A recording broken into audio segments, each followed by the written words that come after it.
Olá, nesse vídeo nós vamos falar sobre demonstração do fluxo de caixa, FC.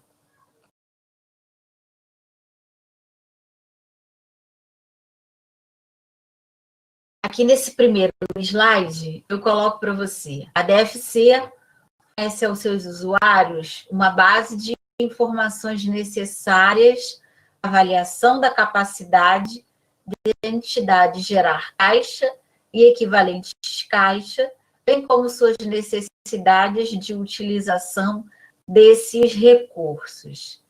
Então, nós vamos ver, pela própria estrutura dessa demonstração, que ela é dividida em 3 atividades, e nós vamos falar de cada uma delas: atividade operacional, atividade de investimento e atividade de financiamento.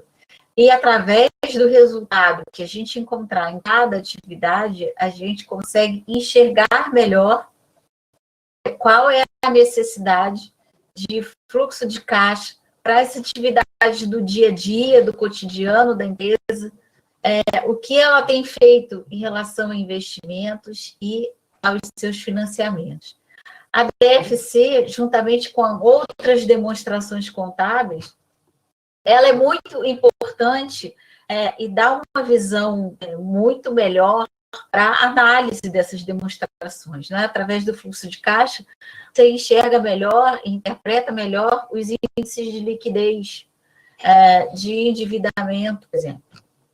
Continuando aqui no nosso slide, o objetivo do CPC 03R2 é exigir fornecimento de informações sobre as alterações históricas de caixa e equivalentes de caixa da entidade, por meio de demonstração em que os fluxos de caixa sejam classificados por atividades operacionais, de investimento e de financiamento.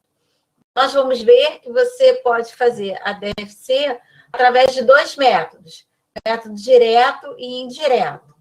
Nos 2 métodos, você tem a estrutura da DFC dividida nessas 3 atividades apresentadas aqui.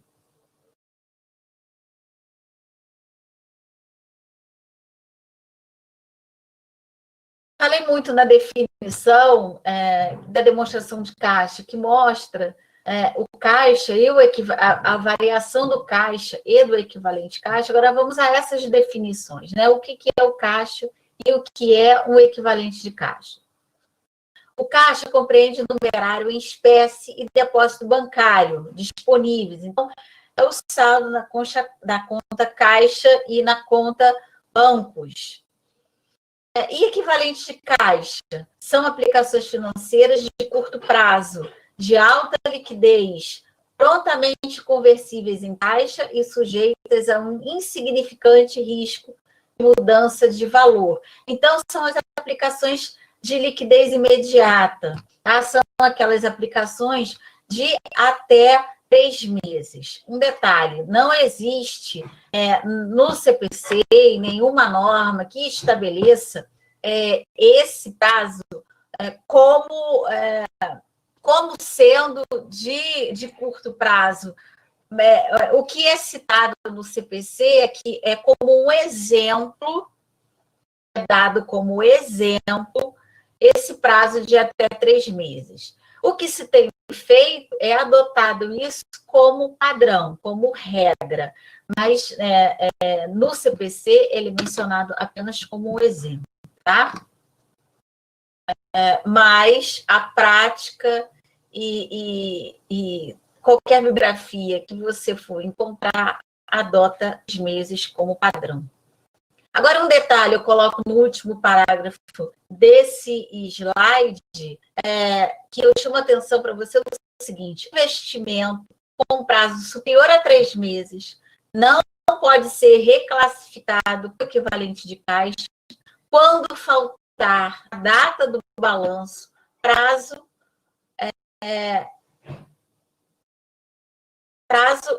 ou menos para seu vencimento. A classificação é feita com base na data da transação que dá origem ao equivalente caixa. Então, esse investimento é feito, essa aplicação é feita. No momento em que ela é feita, verifica-se o prazo. Se ela tem um prazo de liquidez de até 3 meses, ela é considerada um equivalente caixa.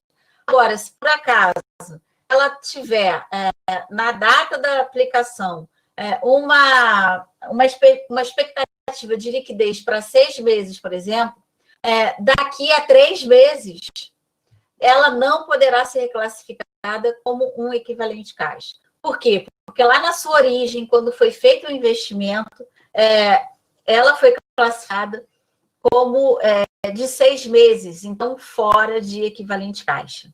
Tá? Então, mesmo o tempo passando, não há reclassificação de aplicação financeira para equivalente caixa. A natureza, ela nasce o equivalente caixa, então, de aplicação de até 3 meses, ou não é equivalente caixa.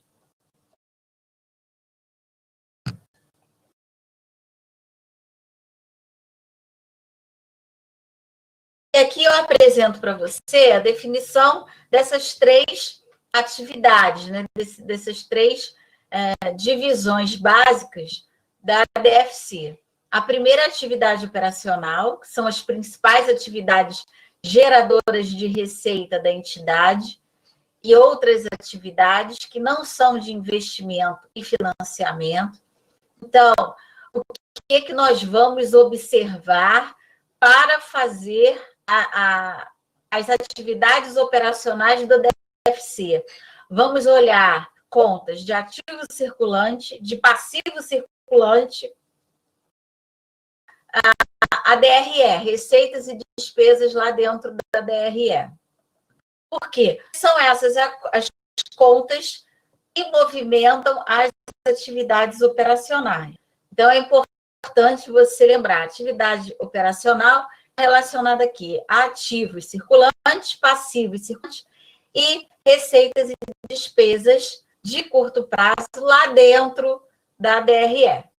Já as atividades de investimento, eu coloco aqui para você. As referentes à aquisição, a venda de ativos de longo prazo e de outros investimentos não classificados como equivalente caixa. Então, aqui na atividade de investimento, nós vamos olhar, e aqui não confunda essa palavra investimento como subgrupo do balanço patrimonial. Aqui, o que representa atividade de investimento são todas as movimentações que ocorrerem nos ativos não circulantes. Então, todas as contas do ativo não circulante, seja do realizável a longo prazo, do imobilizado, do intangível, enfim, de todas as contas dos ativos não circulantes, nós vamos observar as variações, verificar se devem ou não constar aqui nas atividades de investimento. Por último, as atividades de financiamento são aquelas que resultam em mudanças no tamanho, na composição do capital próprio, do capital de terceiros da entidade. Então, nós vamos olhar como a empresa movimenta o capital próprio e o capital de terceiros. Então, nós vamos olhar para o balanço e verificar as variações que ocorreram passivo não circulante no patrimônio líquido.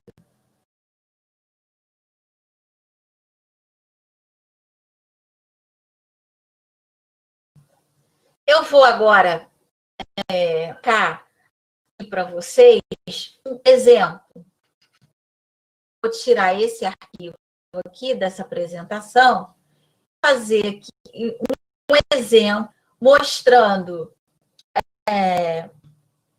uma demonstração do balanço patrimonial inicial, uma demonstração de resultado de exercício, apresentar a demonstração de fluxo de caixa pelos 2 métodos, pelo método direto e método indireto.